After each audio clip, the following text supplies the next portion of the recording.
we have I'm ready. My body is ready. Let's do it. your body is ready. My body's Stephen ready. Washington is a theist who's calling about Christian nationalists and the line between political and religious issues. So welcome to the show, Stephen. How can we help? Hey, yeah, I just wanted to talk to you guys about some of the local groups that we've had at our church down here, kind of pushing a political message that a lot of the parishioners here don't necessarily agree with. And we're not really a political church at all, but a lot of these groups, one in particular, FRC, I'm not sure if you're familiar with them, have been talking to a lot of us and putting a lot of pamphlets out. And we're Episcopalian. We're a very liberal church. And it's just kind of concerning to me and a lot of the other parishioners here that churches are being, mobilized in this kind of way. Is that making sense? Yeah, I'm curious, Stephen. The pamphlets and the positions that they're advocating, are they endorsing candidates or are they just advocating for positions? So the way they word it is kind of interesting. They will line out a particular policy or talk about a certain bill and then state what position would be in the best adherence with biblical text. And then it'll inform you on who the candidates are that support that view on that particular issue. It's that last step. It's the last step that may, in fact, be a problem, but it might also not be. Because, so first of all, for example, the Atheist Community of Austin is a nonprofit 501c3, and we cannot take positions on, it cannot endorse political candidates and things like that. We can tell you what, as an organization, our view, if such a thing exists, is on a particular issue. And so as such, the ACA has some position statements. The ACA has also, in the past, done a voter's guide. We felt the need to make sure that we were doing our best to inform people. But what we did was we sent out a list of questions to everyone running for office in the state of Texas, both state elections and national elections.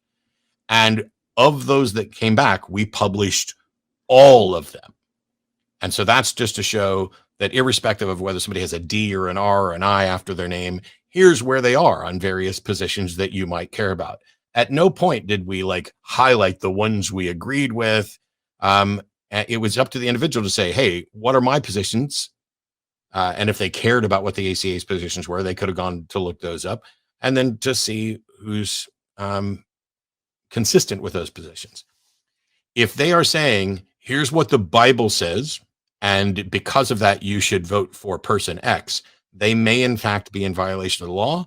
I would recommend that you and anybody else from your church that has this concern, not only talk to your church leaders about it, but you might want to contact the Freedom from Religion Foundation, because nobody enforces church-state separation more fairly than secularists, than the Freedom from Religion Foundation, and nobody's going to know more about this than the people who are constantly trying to stop this. And I greatly appreciate you, Stephen, and not just Episcopalians, but any theist that is concerned about entanglement between religion and government. As my friend Reverend Barry Lynn, who was the former president of Americans United for Church-State Separation, worked tirelessly until he retired to ensure that there wasn't undue entanglement between religion and government. And so, yeah, it may seem weird for you as a Christian to reach out to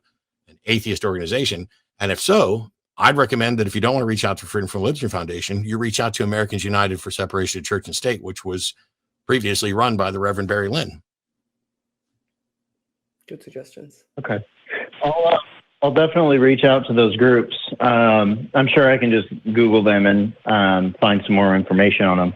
The thing that is really concerning for me is that a lot of these churches are putting forward members of their parishes up for elections in school board positions and city council positions.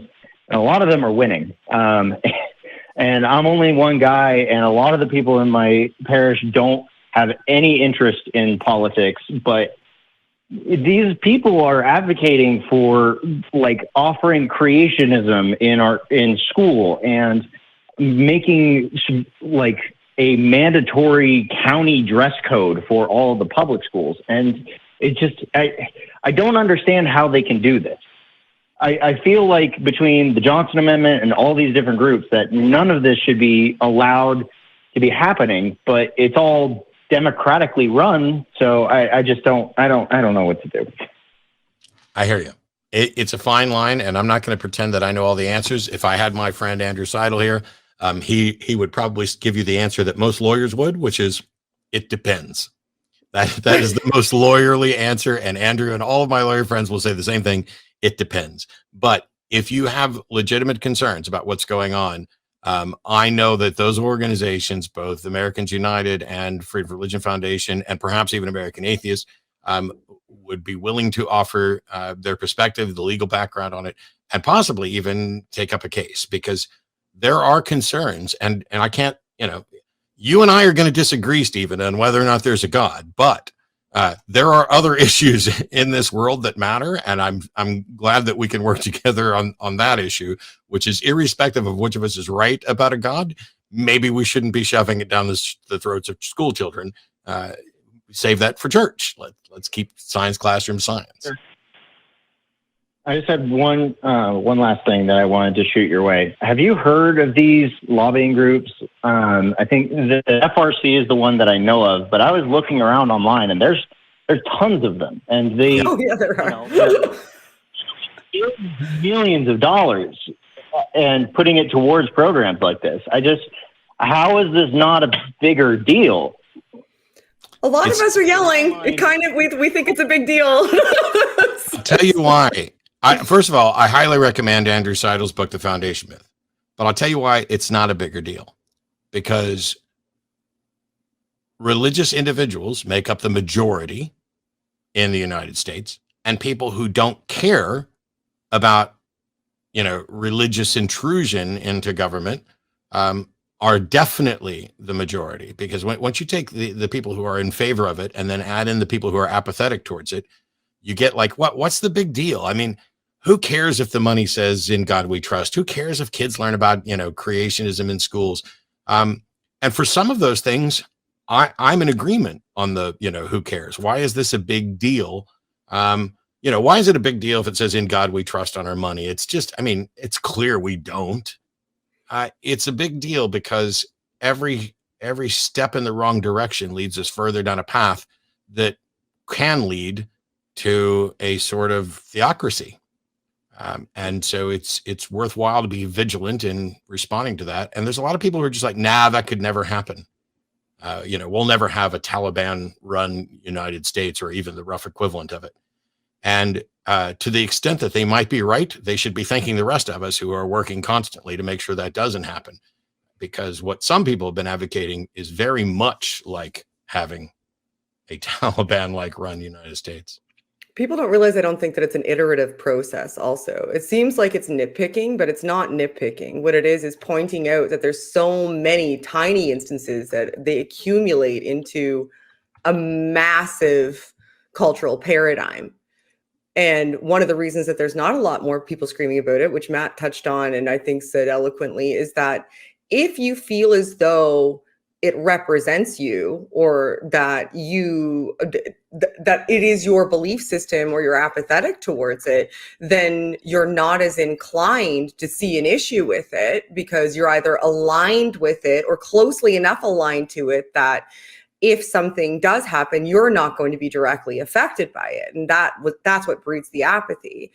So good for you for being somebody who could potentially be aligned with those people who are either apathetic or engaged in making those changes so that they can get what they want and have a theocratic sort of society, even if not in name, but at least in practice, culturally, to recognize that this is an issue, and we're not just screaming about it because we're pedants who want to seem as though we're smarter because we answered a question differently, but in fact that secularism is important because it protects both the religious and the secular, and it's something that more people should be invested in. So good for you for recognizing that. And I appreciate you calling. I'm sorry that I'm way too Canadian to have much to contribute on a political level, but but I do recognize its importance. Stephen, if you can't find the way to get in touch with those organizations, by all means, email tv@atheist-community.org, and somebody will answer and get you appropriate links.